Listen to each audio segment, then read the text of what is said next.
bienvenue dans un nouvel épisode Pixis, le podcast, journée agile au Palais des Congrès de Liège. J'ai face à moi quelqu'un qui m'a inspiré, puis que j'ai manifestement, apparemment inspiré un petit peu.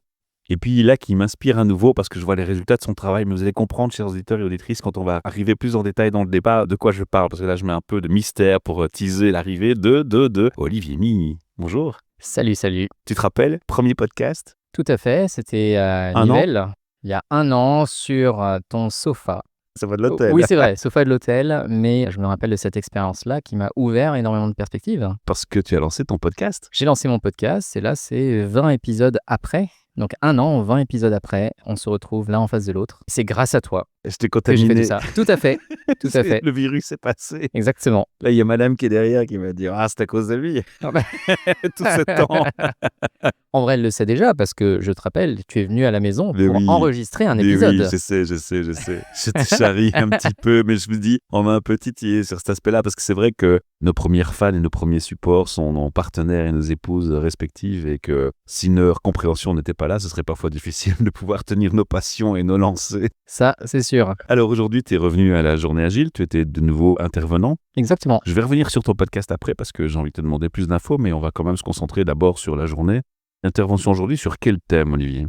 Alors, le titre de la session, c'était « Retour aux bases, avant l'échelle, cultiver l'agilité authentique ». Donc, c'est un nom un peu long, mais la thématique me paraissait intéressant à amener. Et puis, comme je l'ai dit aux personnes, parce que j'ai raconté un peu de contexte autour de la création de cette conférence, parce que je parle d'agilité à l'échelle, mais c'est un sujet qui ne m'intéresse pas particulièrement. Ah bon ? Et donc, j'explique pourquoi. C'est parce que moi, ce thème-là m'inspire du trop. C'est-à-dire, c'est trop gros, trop lourd, trop de gens, et derrière, trop de douleur et trop de souffrance.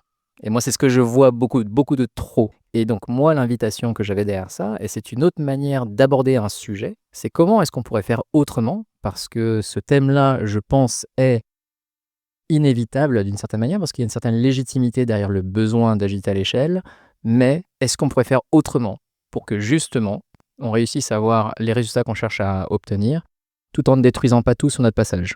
Et donc, la promesse, c'est ça.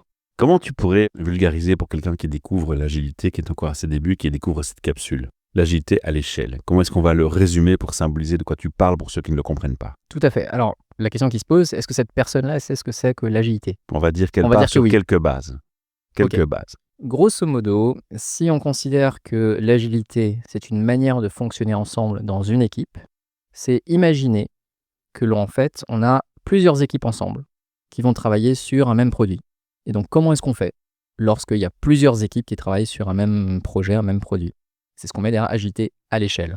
Et donc, en fait, derrière cette problématique, il y a deux sujets qui sont finalement importants. C'est un sujet de synchronisation et un sujet d'alignement. Et du coup, comment est-ce qu'on fait ? Parce que c'est un vrai besoin derrière. Est-ce qu'il y a des profils qui ne sont pas justement demandeurs, même si c'est trop ? Malheureusement, j'ai l'impression que c'est, entre guillemets, le nouveau Scrum. C'est-à-dire que fut un temps, les gens voulaient aller vers de l'agilité. Et malheureusement, peut-être encore aujourd'hui, mais il y a une vision que l'agilité, c'est Scrum. Et donc, tout le monde voulait faire ça. Puis maintenant, il y a une mode de, soi-disant, on sait faire du Scrum à une équipe. Donc maintenant, faisons plus. Et donc, faisons de l'agilité à l'échelle. La difficulté est, est-ce qu'aujourd'hui, on répond à un vrai besoin ? D'une part, et d'autre part, on se dit, tiens, est-ce que les entreprises déjà en mouvement, elles n'ont déjà pas du mal d'intégrer la réelle agilité, puisqu'elles ont même sur certaines le don de se dire, c'est mort. Mais en fait, c'est mort parce qu'ils n'ont peut-être pas compris les bases et mal appliqué les bases, et on est en train de parler d'aller plus loin. C'est ça que tu dénonces quelque part ? Exactement. C'est pour ça que la conférence que je fais, c'est 3/4 de la conférence, et en fait, on va revenir aux bases. Est-ce qu'on se souvient encore de ce de qu'on ce voulait. pourquoi on voulait, De ce ce qu'on qu'on voulait faire avant de partir sur nos grands chevaux ? Et donc, c'est ça que j'essaie d'amener. Quelle était la perception du public ? Est-ce que tu as été étonné ? Est-ce qu'il y a eu des questionnements où tu te dis « Ah, je m'y attendais pas » ou comment s'est fait l'interaction ? Est-ce que ça coulait de source pour tout le monde ? Alors, c'est difficile à dire parce que le créneau que j'avais n'était pas le plus simple. Moi, j'aime bien intervenir le matin parce que déjà, moi, je suis plus frais et les gens aussi. Là, c'était le dernier créneau. Moi, j'avais une énergie qui était différente. Je pense que les gens aussi. Néanmoins, pour les interactions que j'ai eues, c'est intéressant parce que je sens quand même qu'il y a des hochements de tête. D'accord. Que ce que je raconte n'est pas ça parle. complètement désaligné. Je le parle parfois d'une manière un peu extrême, juste pour voir si effectivement ce que je raconte est cohérent. Après, mon extrême est peut-être pas le même que tout le monde. Je suis quand même assez rond comme garçon dans ma manière de parler. Mais je pense qu'il y a une certaine résonance dans la manière accessible que j'essaye d'avoir dans mon discours. Ça veut dire que j'essaie d'amener ça pas sous l'angle du jargon, mais simplement de parler à n'importe qui pourrait être dans un environnement comme ça et de rappeler, mais en fait, c'est ça qu'on cherche à faire au départ. Si tu avais l'impression qu'il y avait quelque chose qui clochait dans ton organisation, peut-être que c'est pour cette raison-là. Et c'est peut-être le moment de faire le recette. Exactement. Et c'est peut-être l'occasion de te dire, mais en fait, c'est pas déconnant que j'ai l'impression que ce soit bizarre ce qu'on fait. Peut-être parce qu'on en a simplement oublié le sens et l'intention au départ. Qu'est-ce qui t'a permis de faire ce constat qu'il y avait trop? C'est quoi le premier symptôme qui t'est remonté où tu te dis, ben là, on est vraiment dans du trop, ça déconne? Il y a, je pense, 2 aspects. Le premier aspect, c'est quand je côtoie les gens. Les échanges? Les échanges, parce que du coup, il y a plein de gens qui me disent, en fait, ça n'a rien changé. Non seulement ça n'a rien changé, mais il y a encore plus de problèmes maintenant. Ah ouais, carrément. Donc moi, je vois ça, et encore plus qu'avant, il y a un jargon supplémentaire qui est arrivé. C'est-à-dire que déjà, quand parfois tu mets juste de l'agilité, du scrum ou peu importe, les gens te parlent avec un jargon qu'ils ne comprennent pas eux-mêmes. Mais par contre, ils se parlent entre eux avec un jargon que chacun comprend à sa manière. Et puis après, ils s'étonnent qu'il y ait un résultat qui soit un peu étrange. Maintenant, avec l'agilité à l'échelle, tu as un autre jargon qui se rajoute au-dessus. Et au bout d'un moment, en fait, on parle de choses, on se comprend plus et on s'étonne que les résultats soient pas là. Donc je pense qu'il y a quelque chose autour de simplifier. Et si tu te rappelles l'année dernière, quand j'étais venu discuter, on est assez aligné avec ton premier sujet. exactement, je venais parler de simplicité et c'est un truc qui pour moi aujourd'hui est d'actualité, non seulement dans le monde des entreprises, mais d'une manière sociétale. D'une manière sociétale, c'est ça qu'on cherche à faire. Faire moins, faire mieux, plutôt que de chercher toujours à faire plus. En fait, tu restes cohérent, Olivier. T'es hyper cohérent et aligné. On essaye en tout cas. Ça, c'était sur ton intervention, mais tu as participé aussi à d'autres ateliers, tu as profité un peu de la journée, tu as eu le temps? Moi, je suis arrivé en fait à Liège hier soir. Ah oui, donc ça va, t'avais le temps. Donc j'avais le temps, mais il s'avère que j'ai travaillé ce matin. Ok. Donc malheureusement, j'ai pas pu assister à de belles conférences qu'il y avait ce matin. Il y avait Lisa Atkins en introduction, donc ça vraiment, j'ai vraiment loupé ça. Par contre, j'ai eu la keynote de l'après-midi qui était, je trouve, très intéressante sur l'intelligence collective. Qu'est-ce qui t'a marqué? Sur cette session-là, il y a un terme qu'il faudrait que je regarde là sur mon téléphone. Et c'est un terme que j'ai noté parce que je prends rarement trop de notes, je préfère être connecté avec la personne. Mais il y a un terme qu'il a utilisé que je trouve intéressant sur les différents types d'intelligence collective, les différentes manières de faire les choses. Je ne me rappelle plus du mot, mais je me rappelle du sens. De l'idée, qui est intéressant, c'est comment est-ce qu'on peut gérer un groupe à résoudre un problème. Et il y avait le mode en fait naturel qui émerge des groupes, c'est on centralise. Il faut qu'il y ait quelqu'un qui dise où est-ce qu'on va, etc. Donc c'est un peu le mode naturel qu'un groupe peut avoir. Et le deuxième mode, qui est en fait le mode des fourmis, qui en fait se coordonne par rapport à ce qui a déjà été fait. Ça veut dire que je sais ce que je dois faire parce que je regarde ce qui a été fait. Et on est dans l'incrémentation. On est dans effectivement de l'incrémental et moi du coup, on va dire qu'on fait les connexions qu'on a envie de faire. Et moi je suis très Kanban, je suis très flux.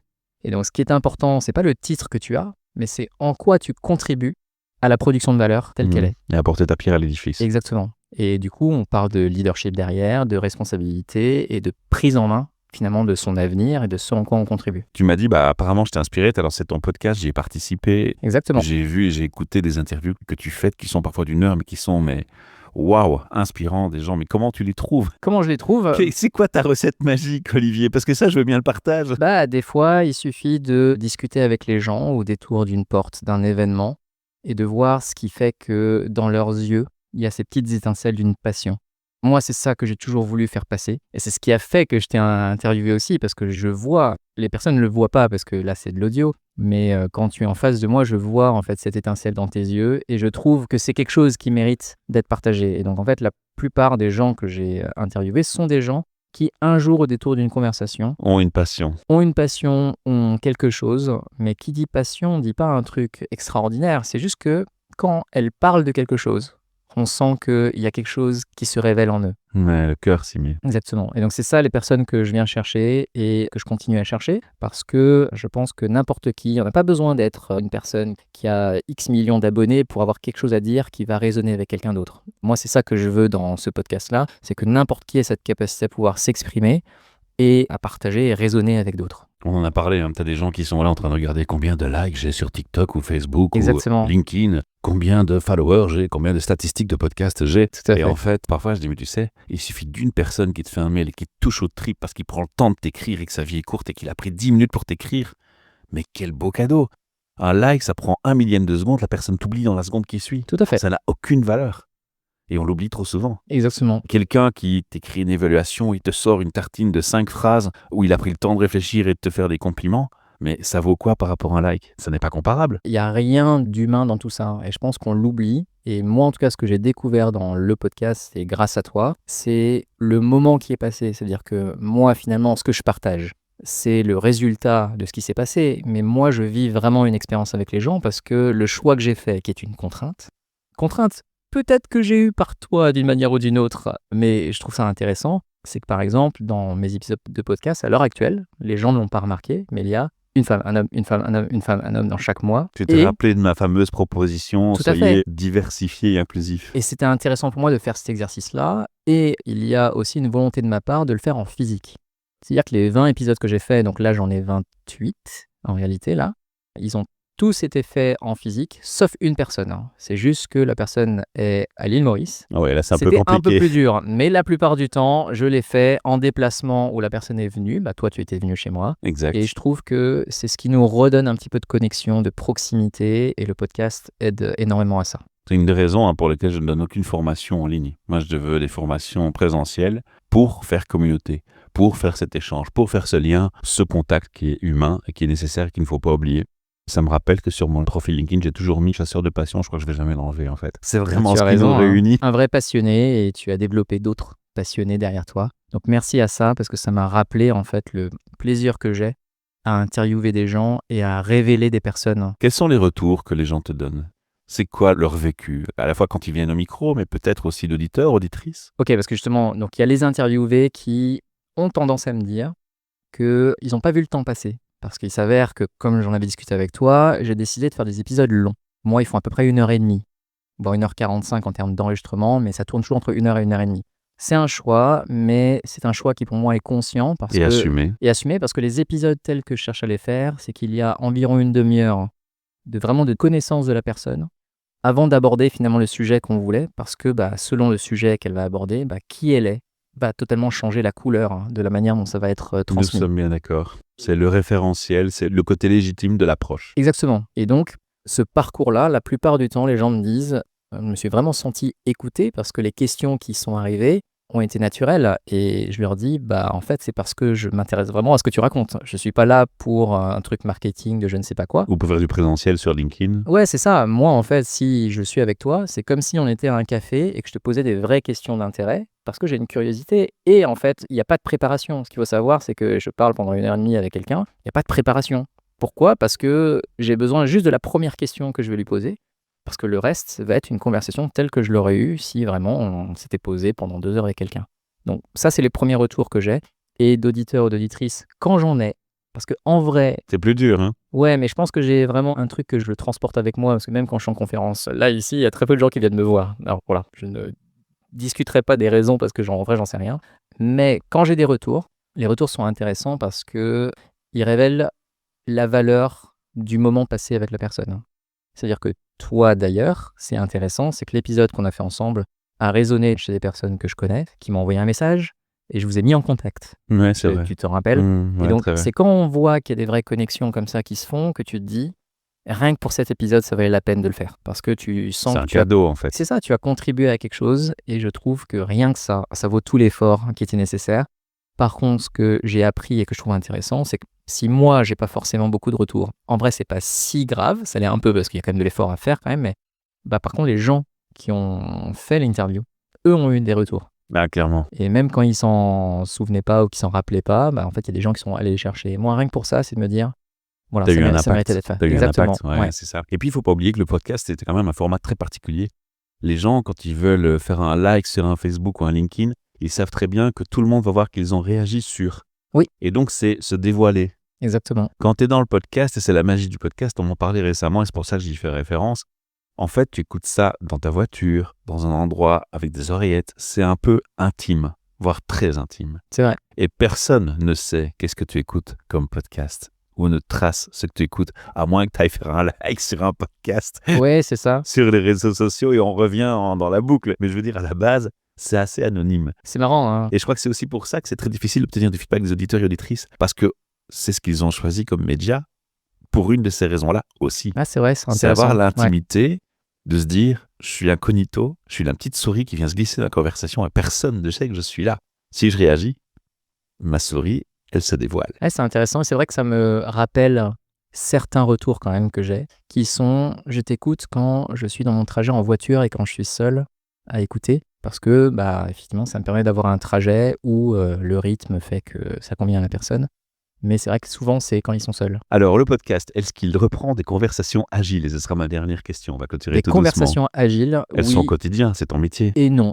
Parce qu'en fait, ce qui m'intéresse, c'est pas l'agilité au sens technique du terme.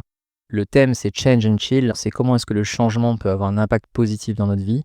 C'est comment on passe de la décision à l'action pour construire un avenir qui nous ressemble. Et en vrai, on fait tous ça dans notre vie.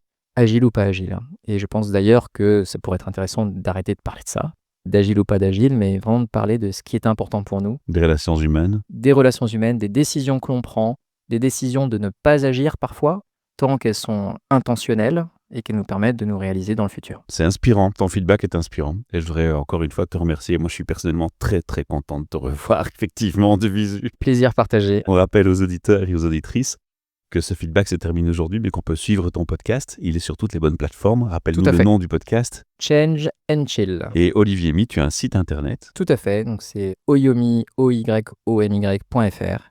Et puis vous trouverez toutes les infos dessus, à la fois sur ce que je fais, sur le podcast et sur plein d'autres choses. Et dans ton podcast, comme dans le mien, il y a un lien vers un voicemail. Et on peut laisser un message vocal. Donc n'hésitez Exactement. pas, vous avez entendu un petit feedback à Olivier. Ce serait quand même sympa de lui dire « Ouais, j'aime ton podcast, j'aime ce que tu fais. » Les filles, les garçons, voilà, laissez-vous, allez, un petit feedback. Ça ne coûte rien. Vous pouvez vous écouter autant de fois que vous voulez avant de l'envoyer. Vous mettez votre mail, vous l'envoyez, ça peut rester incognito. On gardera ça entre nous, on ne vous le dira à personne. Et vous pouvez donner votre feedback. À bientôt pour de nouvelles aventures podcast.